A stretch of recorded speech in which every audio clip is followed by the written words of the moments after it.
Hello, good evening students. जैसे कि पिछला लेक्चर हमने फिनिश किया था, बैंक रिकंसाइलेशन स्टेटमेंट के बारे में हमने कुछ डिस्कशंस की थी कि बैंक रिकंसाइलेशन स्टेटमेंट क्या होती है। मैंने आपको समझाया था कि जो कोई बिजनेसमैन मेंटालिटी के लोग होते हैं या बिजनेसमैन लोग होते हैं, वो क्या करते हैं, दो तरह के अकाउंट मेंटेन करते हैं। वो अपने पास रखते हैं कैश बुक मेंटेन, और जो वो पैसा बैंक में जमा करवाते हैं उसको बोलते हैं पासबुक। अगर कैश बुक और पासबुक के बीच में कोई डिफरेंस हो, कुछ पैसे का डिफरेंस हो, वो मैंने आपको समझाया था, उस डिफरेंस को बोलते हैं बैंक रिकंसाइलेशन स्टेटमेंट। हम ऑलरेडी कर चुके हैं। आज एज प्रॉमिस्ड कि मैं आपको डेफिनेशन दूंगा बैंक रिकंसाइलेशन स्टेटमेंट की, तो डेफिनेशन से हमने स्टार्ट किया है। इट इज प्रिपेयर्ड, इट मतलब bank reconciliation statement is prepared. क्यों प्रिपेयर की जाती है? To show the item of difference between the bank balance as shown by the bank passbook and cash book. मतलब क्या हो गया शॉर्ट में? इन शॉर्ट इसका मतलब है बैंक रिकंसाइलेशन स्टेटमेंट क्यों बनाई जाती है, बैंक रिकंसाइलेशन स्टेटमेंट का काम क्या है, ये हमें डिफरेंस बताती है। किस चीज के, कौन कौन सी चीजों का डिफरेंस, ये हमें डिफरेंस बताती है कि हमारा पासबुक का जो बैलेंस है और जो हमारा कैश बुक का बैलेंस है उसमें कितना डिफरेंस है। यानी हम बोल सकते हैं कि कैश बुक में जो हमारा बैलेंस है और जो हमारा पासबुक में बैलेंस है, उनके बीच में कुछ डिफरेंस है, उस डिफरेंस को हम बोलते हैं बैंक रिकंसाइलेशन स्टेटमेंट। जैसे कि मैंने आपको बोला था, फॉर एग्जांपल लेके चलता हूं कि मैं कैश बुक में एंट्री कर रहा हूं। मेरे को कहीं से 50,000 रुपया इनकम आई, मैंने अपनी कैश बुक में लिख दिया जी 50,000 रुपया आया। और जो भी मेरे को कैश आता है, जनरली मैं एक ऐसा बंदा हूं, जितना मेरे को कैश आया मैं तुरंत बैंक में जमा करवा देता हूं। वही मैंने अपने किसी बंदे को बैंक में भेजा जी 50,000 रुपया जमा कर दे, तो दो जगह एंट्रीज आ गई। वैसे ही अगले दिन मेरे को कहीं से 20,000 रुपए की जरूरत पड़ी, मेरे को चाहिए 20,000 रुपया, तो मैंने अपनी जो कैश बुक है इसमें से मैंने लिख दिया 20,000 रुपया भाई मैं माइनस कर रहा हूं, और मैंने बंदे को भेजा बैंक से 20,000 रुपया निकलवा के लिया। करेक्ट। फिर अगले दिन मेरे को कोई पेमेंट मिली 50,000 रुपए की या 80,000 रुपए की, पैसा आया कहीं से 80,000 रुपए मैंने अपने घर पे नोट कर लिया और बैंक में बंदे को भेजा कि 80,000 रुपए नोट या जमा करवा के आ। पर उस बंदे ने 80 नहीं 75 जमा करवाया, 75 जमा करवाया, 5 वो बंदा खा गया, यानी उस बंदे ने गफला किया। पर क्या मुझे पता चलेगा वो बंदा गफला कर गया? हाँ जी, पता चलेगा, क्योंकि मैं भी कैश बुक अपने घर पे मेंटेन कर रहा हूँ। मेरी कैश बुक के हिसाब से टोटल बैलेंस कितना है? 80 और 50, 1,30,000 माइनस 20, 1,10,000। तो मेरे को पता है कि बैंक में 1,10,000 होना चाहिए। फिर से चेक करते हैं, 75 और 50, 1,25,000 माइनस 20, यानी 1,05,000 हो रहा है। इधर दोनों के बीच में कुछ डिफरेंस आया 5,000। अब ये डिफरेंस क्यों आया? क्योंकि वो बंदे ने जिसको मैंने भेजा था 80,000 जमा करवाने के लिए, 5,000 का वो गफला कर गया। मेरे को कब पता चला? जब मैंने दोनों चीजों का डिफरेंस निकाला, जिस डिफरेंस को मैंने नाम दिया था बैंक रिकंसाइलेशन स्टेटमेंट। अब शायद अच्छे से क्लियर हो गया होगा। तो डेफिनेशन मैंने हालांकि डिस्कस कर दिया था, आज मैंने डेफिनेशन आपको करवा भी दी।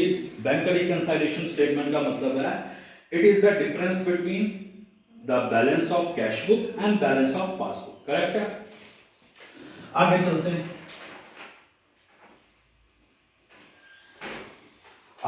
हैं। फीचर्स कि बैंक रिकंसाइलेशन स्टेटमेंट के एक दो फीचर्स जो आपको लिखवाने कि इसका फायदा क्या है, क्यों हम बैंक रिकंसाइलेशन स्टेटमेंट यूज कर रहे हैं।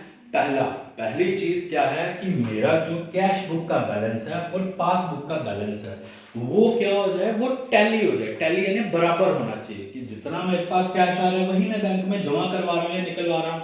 तो कैश बुक का बैलेंस और पासबुक का बैलेंस क्या हो जाए, टैली हो जाए। टैली मतलब बराबर रहे। तो पहला फीचर क्या है? पहला फीचर है टू टैली।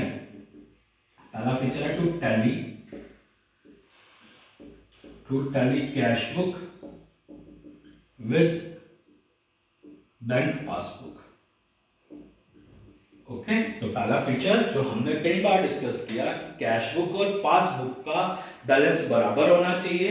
अगर बराबर नहीं हो रहा है तो किसी एक जगह कोई एरर आया है या कोई गड़बड़ हुई है, कोई घोटाला हुआ है, उन घोटालों को चेक करने के लिए बैंक रिकंसाइलेशन स्टेटमेंट नाम की एक चीज फ्रेम की गई है। तो पहला फीचर आपको क्या लिखवा दिया गया, पहला फीचर लिखवा दिया पहला फीचर हमने लिखा to tally cash book with passbook. Second feature की अगर कोई बीच में गड़बड़ घोटाला हुआ जैसे यहां पे हुआ था उसको चेक करने के लिए लिखवाया है to detect frauds and errors. कोई दिक्कत, कोई एरर, कोई गफला कुछ हुआ है तो उस चीज को डिटेक्ट करने के लिए ये मैंने चीज डिस्कस की। लास्ट में बैंक रिकंसाइलेशन स्टेटमेंट, ये कोई अकाउंट नहीं है, ये एक छोटा सा एक तरीका है कि तुम्हारे कैश बुक और बैंक जो पासबुक है उसका बैलेंस हमें बराबर करना है। तो लास्ट में मैंने ये बता रहा हूं कि bank reconciliation statement it is not a account, it is a statement. Okay, statement मतलब ये ऐसा कोई एक प्रॉपर रिपोर्ट है जिससे हमें हमारी कैश बुक और पासबुक के बैलेंस के बीच में अगर कोई डिफरेंस है वो हमें पता चलता है। करेक्ट है। फीचर्स पे हम इसके 3 लिख चुके हैं, डेफिनेशन पे हम इसकी लिख चुके हैं।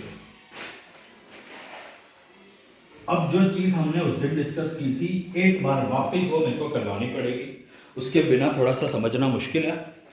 आज थोड़ा लाइट की दिक्कत है ड्यू टू रेन, तो थोड़ा एडजस्ट करना। आज आगे चलते हैं। आगे जो मैंने चीज आपको करवाई थी एक बार वो डिस्कस कर लेते हैं, काम आएगी वापस हमारे। कैश बुक में 2 तरह के बैलेंस होते हैं, एक बैलेंस को नाम दिया डेबिट, एक को नाम दिया क्रेडिट।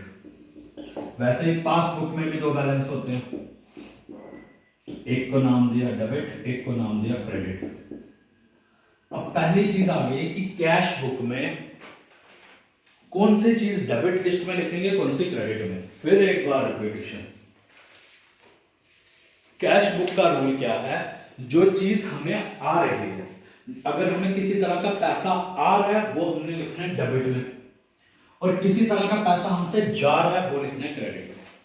मतलब क्या हो गया, मेरे को कहीं से इनकम आई 50,000 रुपए, नॉर्मली जो हम रियल जिंदगी में जो पैसा आया वो तो क्रेडिट में लिखते हैं, वैसा हम पासबुक में करेंगे। पर कैश बुक में उल्टा होता है, रियल जिंदगी से जो पैसा जो इनकम आई वो लिखनी है डेबिट में, जो पैसा तुमसे गया, कोई तुमने खर्चा किया, कोई तुमने किसी को पैसा दिया, जो भी तुमसे पैसा गया, जो गया वो तुमने लिखना है क्रेडिट साइड पे। तो कैश बुक का ये रूल हमें याद है।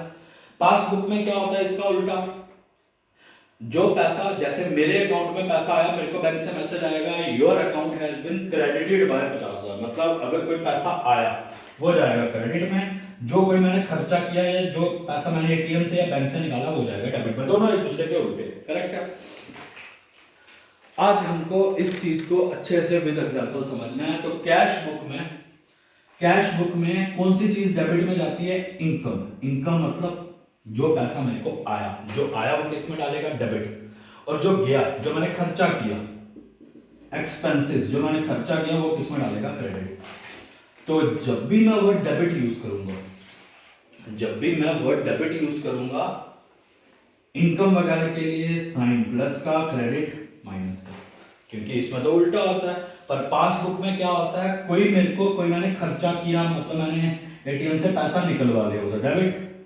क्रेडिट मतलब कोई मेरे को इनकम आई है, कोई पैसा मैंने बैंक में जमा करवाया वो क्रेडिट यानी प्लस में जाएगा। जो बात हमने पिछले लेक्चर में अच्छे से समझी है, तो मैंने रिपीटेशन करवा दिया ताकि आपको बातें याद रहें। कैश बुक क्या है, पासबुक क्या है, कौन क्रेडिट में कब जाएगा, कौन डेबिट में कब जाएगा, एक बार फिर अच्छे से समझ लो।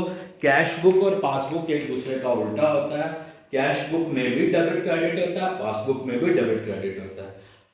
कैश बुक में कौन सी चीजें डेबिट में जाएंगी, जो हमको पैसा आ रहा है, जो चीज आई वो डेबिट, और जो हमसे गई, जो मैंने खर्चा किया, जो पैसा मेरी जेब से गया वो जाएगा क्रेडिट में। पर पासबुक में ऐसा होता है जैसा रियल जिंदगी में होता है, मेरे अकाउंट में पैसा आया तो क्रेडिट, मेरे अकाउंट से पैसा गया तो डेबिट। पर कैश बुक में बिल्कुल उल्टा है, जो मैंने आपको समझा दिया। अब मैं कुछ ट्रांजैक्शंस तुम्हारे सामने फ्रेम कर रहा हूं। आई थिंक मेरे को मिटा देना चाहिए ये कैश बुक और पासबुक। अब तो एक जगह आपको नोट करके आगे वाले ट्रांजैक्शन करना, थोड़े अच्छे से समझ आएंगी। मैं लिख रहा हूं ट्रांजैक्शंस, जो भी ट्रांजैक्शंस होंगी मैं एक जगह नोट करूंगा। एक कॉलम में बना लेता हूं कैश बुक का, एक बना लेता हूं पासबुक का। ओके,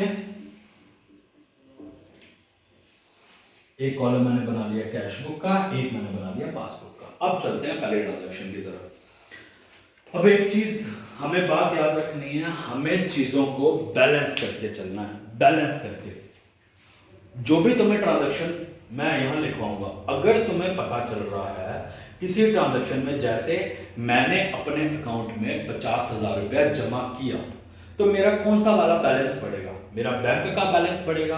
अगर मेरे बैंक का बैलेंस बढ़ेगा तो गारंटी कैश बुक का बैलेंस घटेगा। अगर एक बढ़ेगा तो दूसरा घटेगा, ये बात की गारंटी। अगर एक बढ़ेगा तो दूसरा घटेगा, ये गारंटी है। तभी तराजू बराबर होगा, तभी बैलेंस होगा। और अगर कैश बुक का बैलेंस बढ़ेगा तो पासबुक का बैलेंस घटेगा। अगर एक बढ़ेगा तो दूसरा घटेगा, ये गारंटी बैंक रिकंसाइलेशन स्टेटमेंट का ये लास्ट और फाइनल गोल्डन रूल है कि अगर एक का बैलेंस बढ़ेगा तो दूसरे का बैलेंस घटेगा, क्योंकि दोनों एक दूसरे के उल्टे हैं। जो चीज यहाँ पे इनकम है वो किस में जाएगी? पासबुक में। अगर कोई तुम्हें कमाई हुई, तुम्हारे बैंक में पैसा है, वो जाएगा क्रेडिट में, पर कैश बुक के लिए वो डेबिट है। तो